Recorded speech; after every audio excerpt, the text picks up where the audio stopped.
Time to Shift, c'est le podcast qui éclaire sur les enjeux énergétiques et climatiques contemporains pour progresser vers une économie post-carbone. Aujourd'hui, nous allons parler du numérique. Le secteur du numérique ne vient pas immédiatement à l'esprit quand on parle d'écologie, pourtant c'est un secteur dont l'impact carbone est en constante progression. Dans l'imaginaire du public et des entrepreneurs, le numérique est souvent perçu comme permettant de moins polluer, puisque tout y est dématérialisé. Pas besoin de papier pour envoyer un courrier, pas besoin de boutique physique pour vendre des produits, moins de déplacements, etc. On peut y voir une certaine idée de la croissance infinie dont rêvent certains économistes. Un progrès technologique qui éviterait tellement d'émissions de gaz à effet de serre que nous n'aurions pas à nous soucier de son impact. Le numérique est d'ailleurs souvent mis en avant pour ses capacités à réduire l'impact écologique d'autres industries, via des calculs d'optimisation. C'est ce qu'on appelle l'IT for Green. Mais cette image idyllique correspond-elle à la réalité ? Le Shift Project s'est penché sur l'impact écologique du numérique dans son rapport Lean-ICT, publié fin 2018 et suivi de 2 autres rapports en 2019 et 2020. Résultat, cette vision du numérique écologique y est complètement mise à mal. Dans cet épisode, nous allons nous pencher sur quelques constats et conclusions clés de ces rapports. Première prise de conscience importante, le numérique représente aujourd'hui environ 4% des émissions mondiales de gaz à effet de serre. C'est comparable aux émissions de l'aviation civile, estimées entre 2 et 6% selon les modes de calcul. Surtout, cette empreinte est en croissance de 9% par an. Si les courbes n'infléchissent pas, le secteur du numérique représentera à lui seul 7,6% des émissions de gaz à effet de serre mondiales dès 2025. Une telle croissance pose un problème dans un monde où la consommation d'énergie et de matières premières doit décroître. On constate aussi que l'intensité énergétique du numérique augmente rapidement. L'intensité énergétique, c'est la consommation d'énergie nécessaire à une industrie ou un secteur pour engendrer 1 euro ou 1 point de PIB. Une intensité énergétique élevée correspond à une économie gourmande en énergie. Or, en 2018, consommer 1 euro de numérique implique une consommation d'énergie supérieure de 37% à ce qu'elle était en 2010. C'est à contre-courant des autres industries. C'est le contraire de ce qu'on attendrait du numérique, réputé en constante optimisation. Depuis 2013, les émissions de CO2 du numérique ont augmenté d'environ 450 millions de tonnes dans les pays de l'OCDE. Dans cette même zone, pendant ce temps, les émissions globales ont diminué de 250 mégatonnes équivalent CO2. Quand on parle des émissions du numérique, on parle entre autres de l'électricité nécessaire pour alimenter nos terminaux, mais surtout de la phase de fabrication, bien plus émettrice. Ainsi, pour un smartphone, 90% des émissions de gaz à effet de serre dont il est responsable sont liées à sa fabrication. La production d'équipements numériques consomme beaucoup de matières premières, de métaux notamment, dont des métaux rares critiques, c'est-à-dire qui présentent un risque élevé de pénurie d'approvisionnement dans les 10 prochaines années et qui jouent un rôle important dans la chaîne de valeur. On a par exemple besoin d'indium pour les écrans, de lithium et de cobalt pour les batteries, d'or, de platine et d'autres matières comme le gallium, le tantal, le germanium. Or, les réserves de ces métaux accessibles avec les technologies actuelles sont limitées. De plus, leur recyclage est complexe, voire impossible. Ces métaux sont inclus dans des alliages et souvent en petite quantité, ce qui fait que beaucoup d'entre eux sont peu ou pas recyclés. Par ailleurs, on ne peut pas ignorer le risque de tension sur l'approvisionnement. D'abord parce que ces métaux viennent de loin, essentiellement de Chine, avec une situation de quasi-monopole. Ensuite parce qu'ils sont également indispensables au développement d'autres technologies, notamment des technologies bas carbone.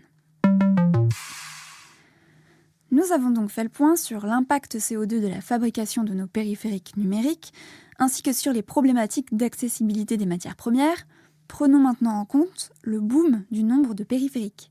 Le nombre d'appareils numériques produits et utilisés dans le monde augmente très vite, plus 1,5 milliard de smartphones entre 2017 et 2020. Cette augmentation vient en partie de l'équipement progressif des pays en développement, mais aussi beaucoup des habitudes de renouvellement rapide dans les pays développés. En moyenne, on garde un smartphone moins de 2 ans avant d'en acheter un nouveau. En plus, de nouveaux périphériques connectés apparaissent, comme des bracelets connectés, des enceintes, mais aussi des réfrigérateurs, cafetières, thermostats, ampoules ou gourdes. On s'attend à une multiplication par 5 de ces équipements dans les pays développés entre 2012 et 2022. Pour un foyer de 4 personnes, on passerait de 10 objets connectés à 50. Pour fabriquer tous ces appareils, il faut utiliser des métaux et émettre des gaz à effet de serre, utiliser l'électricité pour leur usage et gérer leur fin de vie. Or, ces appareils sont victimes de la même pression à l'obsolescence que les autres. Effets de mode, mise à jour de logiciels qui les font ramer, cassures de compatibilité, etc. En parallèle de l'augmentation du nombre de terminaux, smartphones, ordinateurs, montres connectées, etc., on assiste à une augmentation du volume de données échangées, 25% de trafic en plus par an sur les réseaux et 35% en plus dans les data centers. L'essentiel est attribuable aux plateformes des GAFAM et la majeure partie est constituée de vidéos. Même si les infrastructures, serveurs et réseaux sont bien optimisées, cette croissance est impressionnante. À noter, le Shift a calculé qu'envoyer un email avec une pièce jointe d'1 mégaoctet émet, en France, 3 centièmes de gramme d'équivalent CO2. Lire une vidéo de 10 minutes pour 100 mégaoctets en émet 3 grammes. On est loin de l'impact de la phase de fabrication des appareils, 61 kg d'équivalent CO2 pour un smartphone et 514 kg pour un ordinateur portable. On est aussi loin des enjeux connus sur l'alimentation ou les transports, du steak haché qui émet 4 kg équivalent CO2 et du trajet de 20 km en voiture qui en émet 6 kg. En fait, ces infrastructures, serveurs et réseaux consomment à peu près la même chose qu'on les utilise ou non, à partir du moment où elles sont déployées et disponibles. L'impact écologique du numérique se situe pour l'essentiel au niveau de la fabrication de tous nos outils numériques du quotidien. Petit point sur les disparités. En moyenne, en 2018, un Américain possède 10 périphériques, là où un Indien en possède 1. L'Américain consomme 140 gigaoctets de données par an, contre 2 gigaoctets pour l'Indien. La surconsommation de numérique est surtout le fait des pays développés. Pour autant, le taux d'équipement en smartphone est aujourd'hui de 80% dans les pays en développement. En revanche, les réseaux y sont encore faibles et beaucoup de ces téléphones ne peuvent pas utiliser Internet. On s'attend donc à une croissance forte du numérique dans ces pays dans les prochaines années. Il devrait y avoir plus de 2 milliards de nouveaux utilisateurs d'Internet mobile à horizon 2025 et une explosion du nombre de smartphones. Le numérique a donc un impact environnemental important et un énorme potentiel de croissance. Mais est-ce qu'il permettrait, comme on le dit parfois, d'améliorer le bilan d'autres secteurs via des optimisations ? Dans le rapport « Déployer la sobriété numérique », le Shift Project s'intéresse à la pertinence d'utiliser des capteurs et des contrôleurs numériques pour optimiser la consommation électrique de l'éclairage. Ces optimisations par le numérique sont pertinentes si l'impact écologique des appareils ajoutés est inférieur à l'économie réalisée. Prenons l'exemple des ampoules connectées. Elles permettent de gérer l'intensité de la lumière, de les régler pour qu'elles s'allument ou s'éteignent à des heures précises, ou lorsque vous approchez ou quittez la maison, de faire des calculs d'optimisation via des algorithmes. Mais comme la plupart des ampoules connectées ou non sont aujourd'hui des LED qui consomment peu, il faut économiser beaucoup d'éclairage pour que cela soit énergétiquement intéressant. Dans les scénarios étudiés par le Shift Project, pour les résidences des particuliers, l'introduction de la couche Smart ne devient pertinente que dans le cas où on augmente beaucoup le nombre d'ampoules. Imaginons pour un usage récréatif avec des lampes multicolores, clignotantes, etc. Mais dans ce cas, le système entier consomme plus qu'avant, ce qui est contre-productif. Dans le cas de locaux professionnels tertiaires ou pour de l'éclairage public, le Shift recommande des études au cas par cas. Leurs propres études de cas mettent régulièrement en évidence qu'installer de simples capteurs de présence, de luminosité, suffit à améliorer la performance énergétique. La couche Smart, qui permet par exemple de piloter la luminosité depuis un périphérique externe, n'est pas spécifiquement pertinente d'un point de vue énergétique.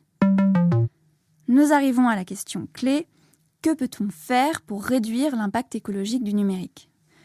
Comme dans tous les autres secteurs, la vraie solution est la sobriété. Consommer moins de numérique, en particulier moins d'équipements. Dans le rapport Lean ICT du Shift Project, on trouve des propositions à destination des entreprises. Par exemple, faire passer la durée de vie d'un ordinateur de 3 à 5 ans, ce qui permettrait de réduire de 37% les émissions de gaz à effet de serre du parc. Idem pour les smartphones. Passer de 2 ans et demi à 3 ans et demi d'utilisation permettrait de réduire leurs émissions de 26%. Le Shift encourage également une bonne pratique en entreprise, utiliser des téléphones avec 2 cartes SIM qui permettent de combiner l'usage pro et perso sur le même équipement. Dans tous les cas, mettre en place des mesures et des métriques comprises et prises en compte par tout le monde permet d'identifier les bons leviers d'action et de prendre de bonnes décisions. Par exemple, afficher l'impact environnemental des écrans peut inciter les publicitaires à en utiliser moins ou de plus petits. Le rapport « Déployer la sobriété numérique » va plus loin et propose aux entreprises des méthodes pour réduire l'impact environnemental des systèmes d'information avec une approche systémique et une comparaison avec une remise en forme d'une personne en surpoids. Objectif, traiter notre risque d'obésité numérique. Pour les particuliers que nous sommes, l'essentiel est aussi d'utiliser le moins possible d'appareils numériques et de les conserver le plus longtemps possible. Renouveler notre téléphone à chaque sortie de nouveaux modèles, par exemple, c'est une très mauvaise idée. Se restreindre sur les données transférées est utile pour éviter le déploiement de nouvelles infrastructures dont la production et la consommation auront forcément un impact. Opter pour des modèles peu consommateurs est également une bonne pratique. Pour cela, il n'y a pas de secret, petit écran, petite consommation. Tout cela nécessite de réfléchir à nos réels besoins quotidiens sur nos différents équipements. L'appareil le plus écologique est donc celui que nous avons déjà, et l'essentiel n'est pas tant de changer nos habitudes de consommation de données à la baisse que d'en limiter la hausse. Le Shift Project rappelle également que le numérique est inclus dans la société et dans nos vies à travers un système d'usage et d'habitude. La communication par image et vidéo plutôt qu'avec du texte est aujourd'hui largement répandue, par exemple. Il évoque aussi les designs addictifs destinés à capter l'attention, comme l'enchaînement automatique des vidéos sur les réseaux sociaux, et qui ne peuvent que tirer notre consommation de numérique vers le haut et donc augmenter son impact.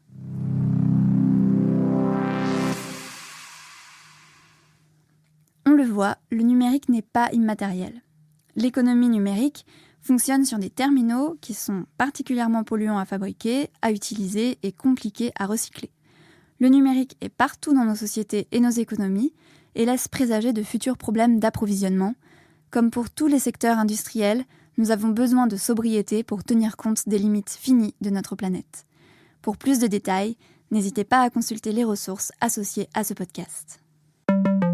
Le podcast Time to Shift est réalisé par les Shifters, les bénévoles du Shift Project. Ce think tank dirigé par Mathieu Ozano et présidé par Jean-Marc Jancovici a un objectif: faire progresser le débat et les actions pour une économie post-carbone. Un monde libéré des énergies fossiles et préservé du changement climatique. À bientôt pour toujours plus de Shift.